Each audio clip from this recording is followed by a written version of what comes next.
A shelter worker found him shaking behind a dumpster alone, starving and covered in mud. Nobody wanted an adult orange tabby with torn ears and a fractured trust in anything that walked on two legs. He had exactly 3 days left before the shelter's kill list came for him. 3 days. That's how close he came to never existing in this story at all. For 2 years before that, he'd been someone's cat. Then he wasn't. Nobody at the shelter knew the full story, only the ending of it. A leash left tied to a fence post, and a cat who stopped eating for 4 days straight. The staff started calling him the ghost because he'd vanished to the back of his kennel the second anyone walked past. Adopters would glance in, see a grown cat instead of a kitten, and keep walking. But this isn't just his story, it's his brother's too. They weren't born in the same litter. They didn't know each other existed until a rescue coordinator, exhausted and overwhelmed, made a decision that would change everything. She put them in the same crate just for one transport, just for one night, because there wasn't room anywhere else. By morning, something had shifted. The younger cat, thinner, more nervous, had pressed himself against the older one's side, and the older one, the one who was hours from being put down, hadn't pulled away. He'd stayed still. He'd let him. When I first saw them, that's exactly how they were, curled into each other like they'd always belonged that way.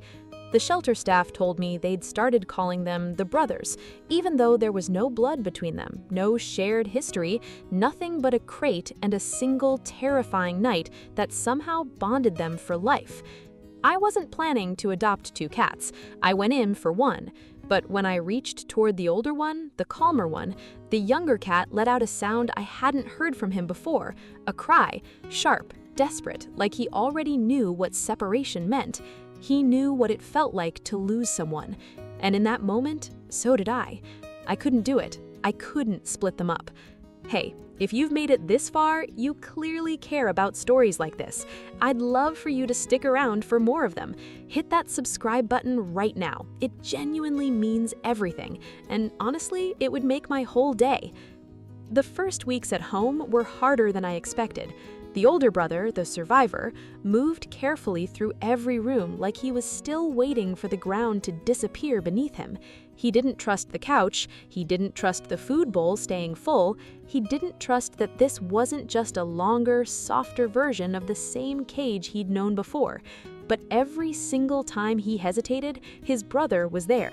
Not doing anything dramatic, just sitting close, just breathing next to him, just existing in the same 6 inches of space, night after night, like a quiet promise that neither of them had to figure this out alone anymore.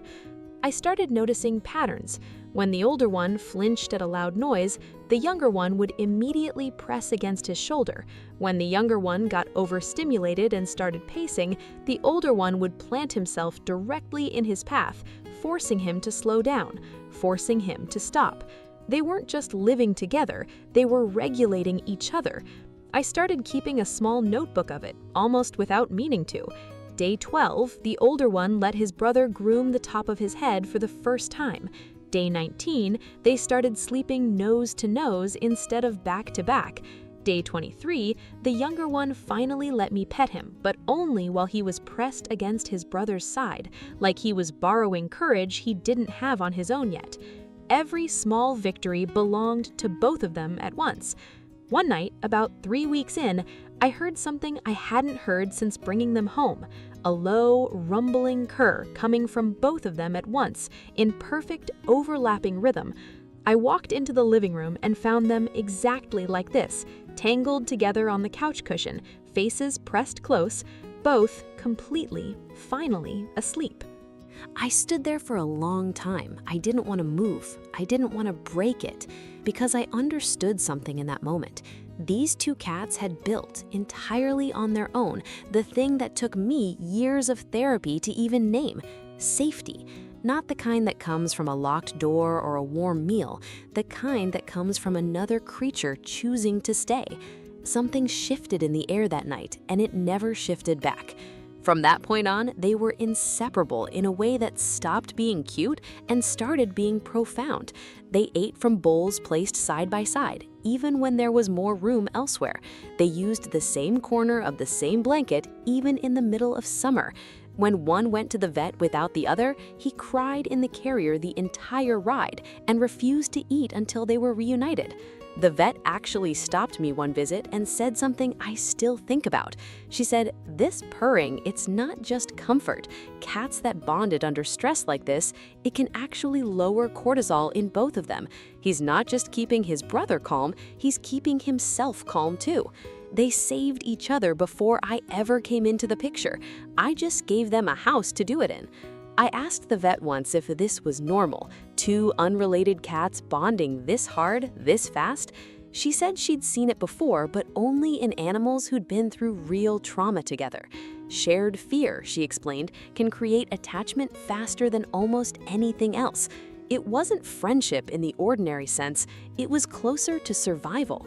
That answer sat with me for days afterward. I see you still haven't subscribed. Honestly, that breaks my heart a little. Hit that button now. It costs nothing and it means everything. There's a moment I keep coming back to, the one that made me understand why I couldn't have taken just one of them home. It was a quiet evening, rain against the window. The older brother had climbed onto my chest while I was reading, something he'd never done before, not once in those first cautious weeks. And within a minute, the younger one climbed up too, not beside me, on top of his brother, chin resting on his shoulder, both of them looking at me with the same slow blink, the one that means, in cat language, "I trust you completely." Two cats who had no reason to trust anyone. Two cats who came from nothing, from cages and dumpsters and a countdown clock that almost ran out.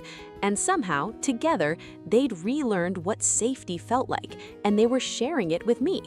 I think about how close it came to never happening. 3 days. If that transport crate hadn't been full, if that coordinator hadn't made a small, tired decision to put two strangers together for one night, if I had walked in and only reached for one of them, none of this would exist. This quiet, sacred thing they built between them would have been erased before it ever had the chance to matter.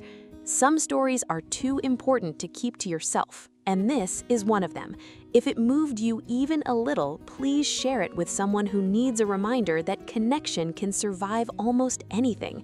Because love, the real kind, doesn't always start with romance or blood or choice. Sometimes it starts with two frightened creatures shoved into the same small space with nothing left to lose, deciding quietly to stop being alone together. They didn't just survive the shelter, they survived it side by side, and they never let go. If you're thinking about adopting, remember this: sometimes the greatest gift isn't saving one life, it's saving the bond between two. Do you think animals form these bonds because they choose to, or because survival taught them they had to? Tell me what you think in the comments.